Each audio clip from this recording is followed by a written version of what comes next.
Something is for sure. We are eternal.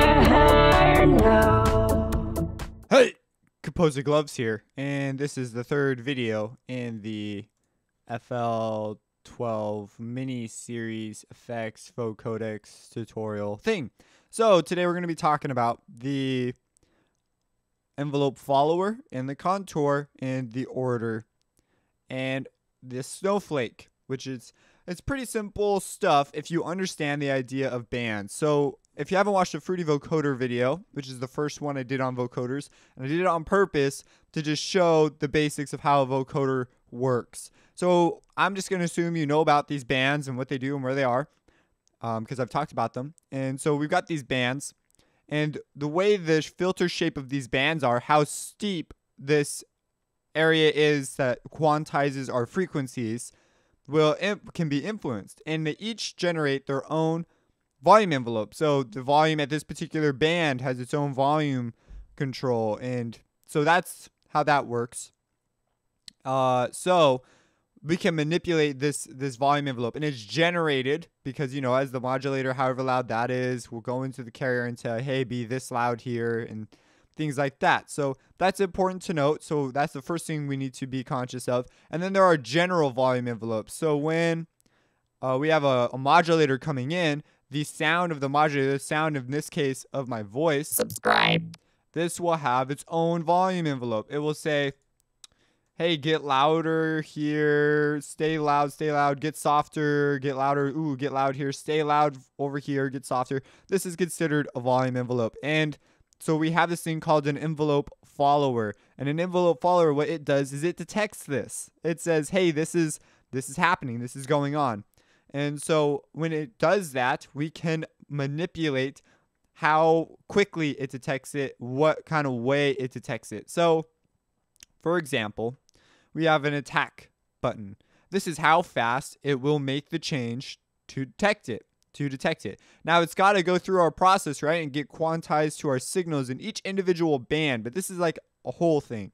So this is our modulator right now. It's detecting that so it can imprint our modulator on our carrier. So that's what our attack is doing. Our release is how quickly it will release that. How quickly it will release specifically the processing. How fast it will not, it will go back to the original carrier. This is for Vocodex, so keep that in mind. And we have these different curves, okay? These curves down here are different release shapes. So we are familiar with, let's just do some like just blank automation just to show you. So over here we have some automation. These curves, when you go from one side to the other, so let's just say that let's just say we're starting at this point here. Well, we'll just start right here. That's our point. And it turns on, that's our attack curve. Well, we could do this in an automation curve, right? And we can even have different shapes. You can come here, do like double curve and do something like that and do those different things. Well, that's what this is. And they show us the shape so you can morph these on your attack. So how fast, and then on your release, you can do the same thing. So that is a useful thing. So that's just allows you to be more specific with your stuff. Now, there are a few other things. We have this hold. This hold is how long it is held at that value. And right now, it's pretty much set of a default to sound like you would expect it to. Subscribe to Composing Gloves. And I do have a noise gate going on. Now, I looked it up, and it is a gate for sure. So I'm not going to talk about that right now, but I said in another video, I wasn't sure what it was. It's a gate. So, or a threshold. So we have this hold, and that's what that does. Now, we could tell the attack to take longer, but this is on a per band basis, right? So, or a per processing slice of time. It's a slice of time in this case. And so as we turn our attack up, we'll hear it sort of get blurry. So let's do that. Subscribe to Composing Gloves and support world. Subscribe to Composing Gloves and support world. And let me turn my release up. Subscribe to. It's the release. My bad, not the attack. I have been slightly confused. So the release does that because it's releasing each sample, and while it's releasing one, it's processing the next one. Attack. Subscribe to Composing Gloves. As you can see, it just doesn't get that loud. if we go fast, it will be able to process it and therefore reach the full level of its volume. Subscribe to Composing Gloves, which is substantially louder. Again, if we were to draw this out, it's like basic envelopes 101. If we've got an envelope that looks like this and our sound stops when it gets to here, it's never going to reach this point, so it'll never get all that loud. But if we have a really short attack, it's going to go and reach the maximum amplitude it can reach according to this parameter really fast. So we don't need to worry about that kind of thing. So that's that. That is the attack. That's the release. So the release again, if we have, I'll just do it one more time. If let's say that this is the end of our sample and it's releasing, it's going to release. This is a one-shot release. It's not a gate release, meaning that it will play all the way through your release. It does not stop randomly. So, and that's important. If you go watch the Harmer videos on envelopes, I believe it's the first envelope video, not the later ones. I talk about that.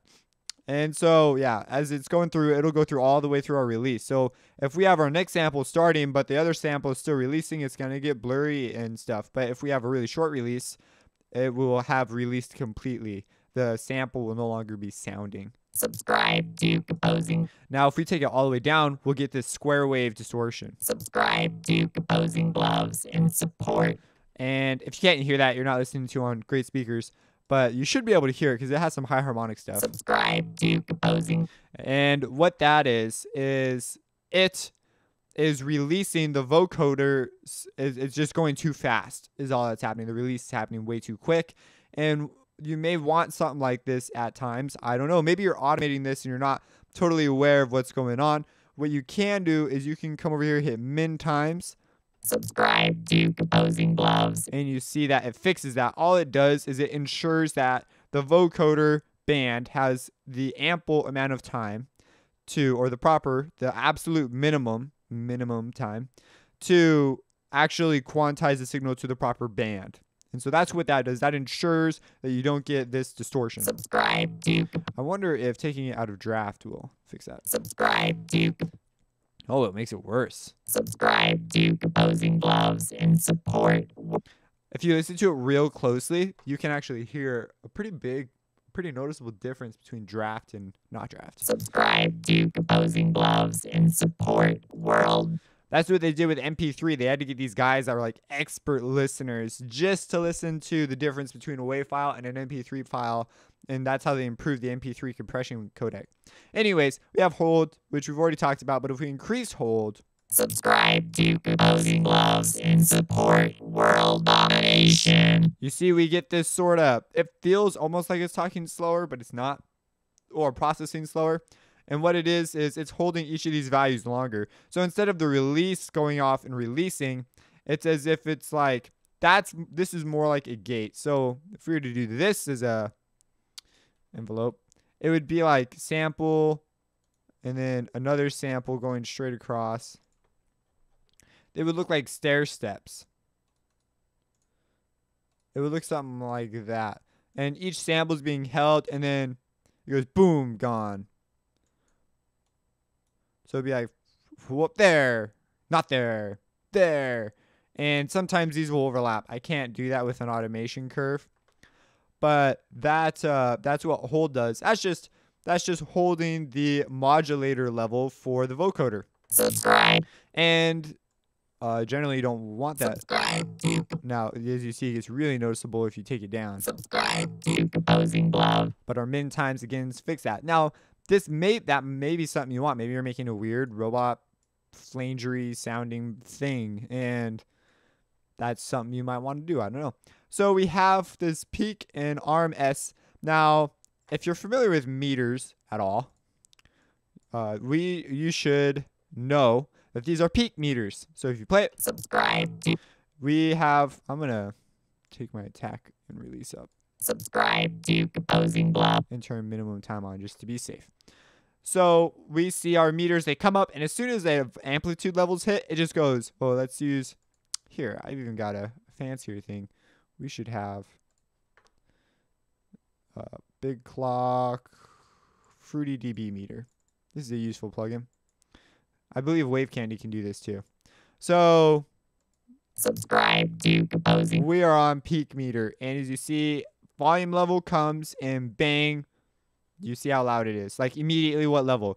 This is not so great sometimes when mixing because it gives you a false sense of loudness in some cases because your peaks are not how loud your track is. I mean, it looks like it's how loud your track is, but really your peaks are just an indication of your transients. And it's not a good way to judge your loudness on a track because we perceive loudness over time. Transients are just way too fast. Those are perceived more as a timbral change. So that's something about mixing. You want RMS. I'm not sure if this has an RMS mode or not. It may not. That's okay. RMS, what it does is it takes a waveform. So let's say we were taking this waveform. And I'm not like an RMS expert. Like I haven't gotten this super mega far yet. But if we were to take just this waveform selection right here, we've got all this stuff. And I'm always miffed that I can't zoom in further. We've got all this stuff going on. You can do it in Edison, but I don't understand why that's not a thing in the playlist. Like that should be a thing. But maybe there's something holding back. In Pro Tools, I can go all the way. Just all the way. So I don't know. So we have these samples right here, and they're going at a particular volume at the sample rate, you know, all that jazz. Go watch the DSP series if you don't know what I'm talking about. And right now, what we have is with RMS, what it will do. Again, RMS is pretty simple. It'll take so peak will say, oh, amplitude, amplitude, amplitude, amplitude, amplitude, amplitude on each individual one. It'll just put a little readout for what each one of these samples reads. Technically, it's just splitting the data before it reaches your stuff. So what peak does, RMS, it'll say, oh, there's all these amplitudes. Let's take them all. Let's square them because you don't want any negative values. So you square them all and then you take the average and then you take the square root or you take the square root and then you take the average. And that, therefore, is your amplitude for this section. That's what it does. So you see it's an average. It's a much more general, much better for measuring loudness. Now, the thing I don't understand is the time interval and how they do that. That's stuff that I haven't gotten into. Like what amount of time do they take that to do the average and stuff like that. But that's what RMS is. And so, oh my. So when you're touching this, at least you have some idea of what you're touching, and it affects your envelope followers. So instead of using the peak data, which will be kind of choppy, well, not choppy, it'll be what you expect, it'll use the RMS value. And this could work better with some cases. Subscribe to Composing Gloves in support. Versus, subscribe to Composing. As you see, this is a bit sharper, more clear, so I want this. But RMS sometimes is something that you want, especially maybe you're using a drum loop and you want to kind of round out the transients. Subscribe to Composing Gloves. So that's the thing. Now there's this last thing up here. We have this contour thing, and we have this order. So order, this is your filter order. So each one of these bands has a bandwidth, and by definition, this bandwidth has a slope. It has two slopes actually, and this will affect the order of that slope. And so filters can have different orders. If we open up an EQ here. Here is a bandpass filter. Band stop. Bandpass. This is a bandpass filter. It's essentially like one of the filters we have here, only this does a different job. And we can have a different slope. We can have a steep 8 slope. We can have a steep 6 slope, which is, as you can see, very slightly different. A very steep 4. We could even have something like a gentle 8. Or we could have a 2, which is like a wimpy filter. Doesn't do, it's not really, it's filtery, but it's not as like insane as the other filters. So that's what this is doing for each one of these individual bands. So this is the lowest order, and generally this is a 6 dB per octave. 2 is 12, next one is 18, and the last one's 24. I'm not sure if it's following that scheme though on the vocoder. That's what I understand filters to do. So subscribe to Composing Gloves. As you see, we're getting a lot more frequencies being quantized, a lot less harshly. So a lot more frequencies. So essentially, before, if our band was like super narrow, let's say that this was our band. This is an inverse band, but just imagine it's going up. So let's say it's like this, and there's nothing on this side, nothing on this side.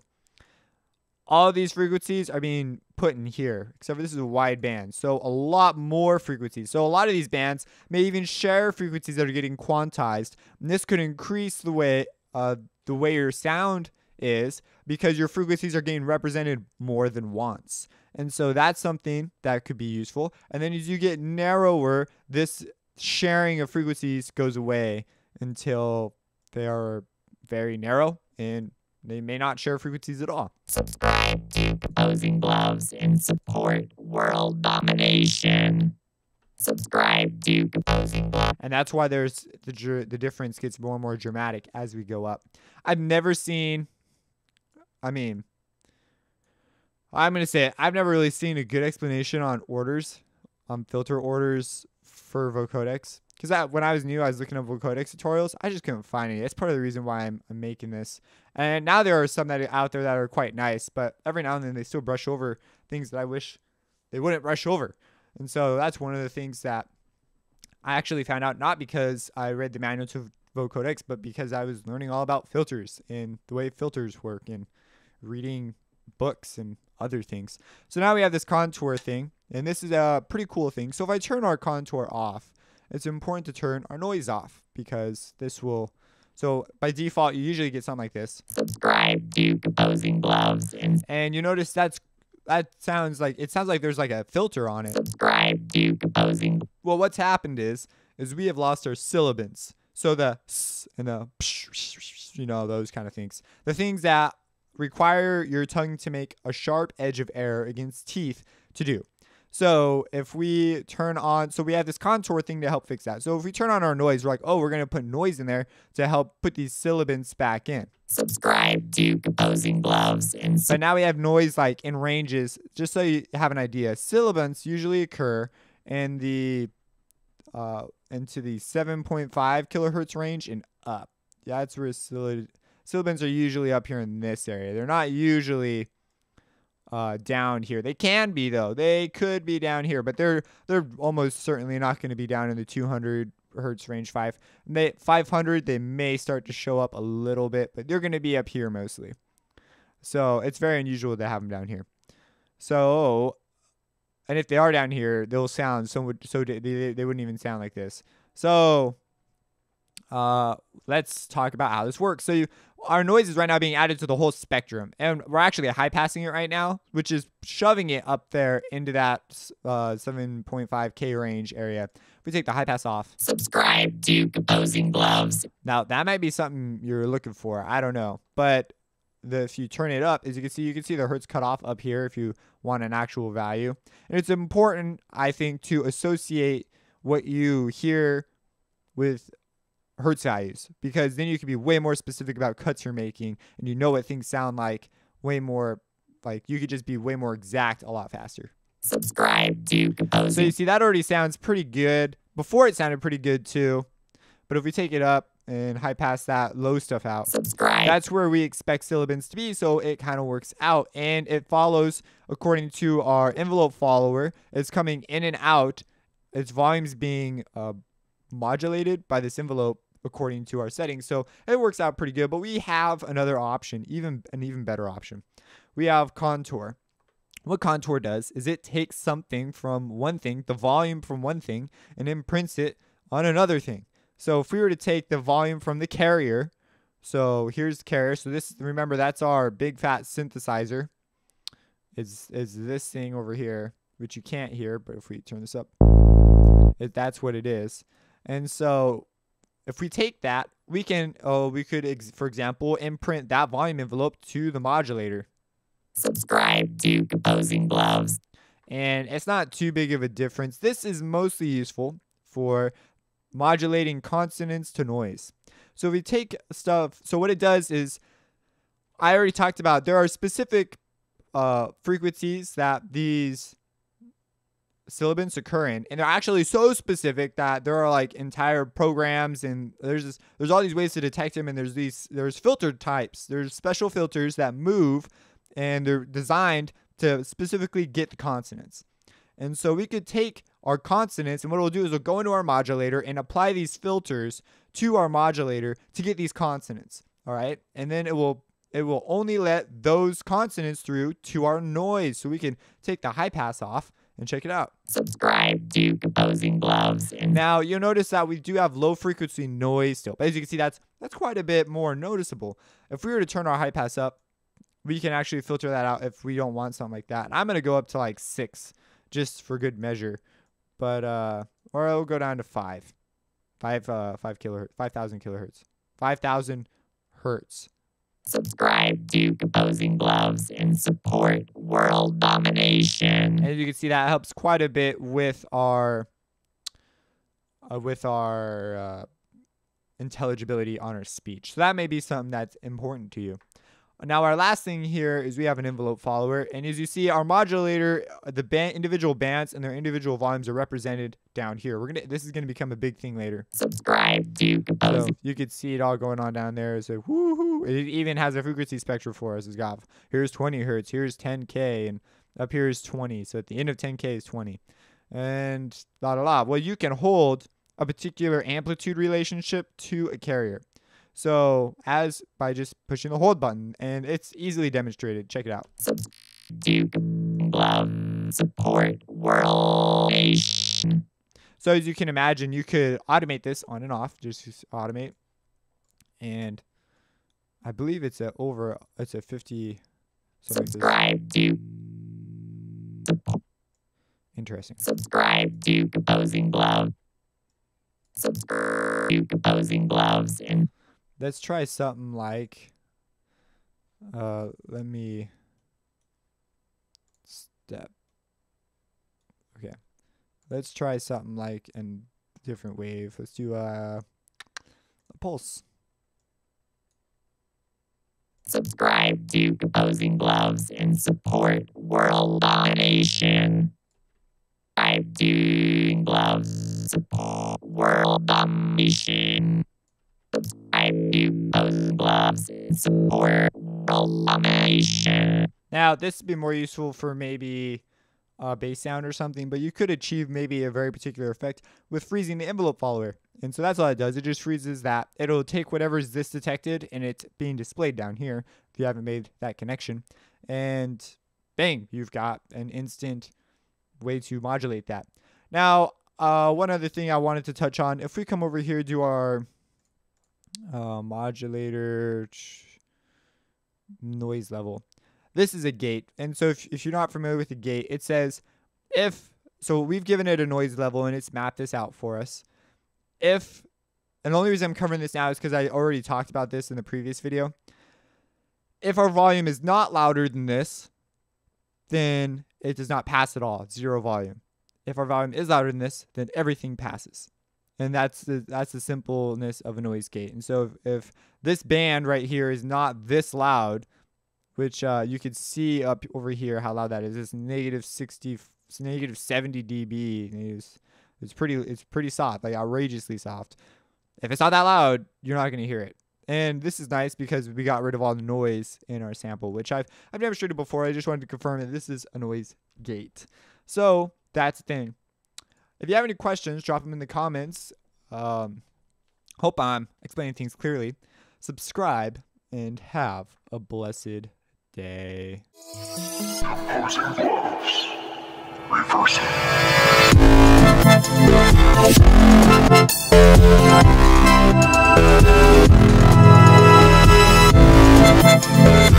it.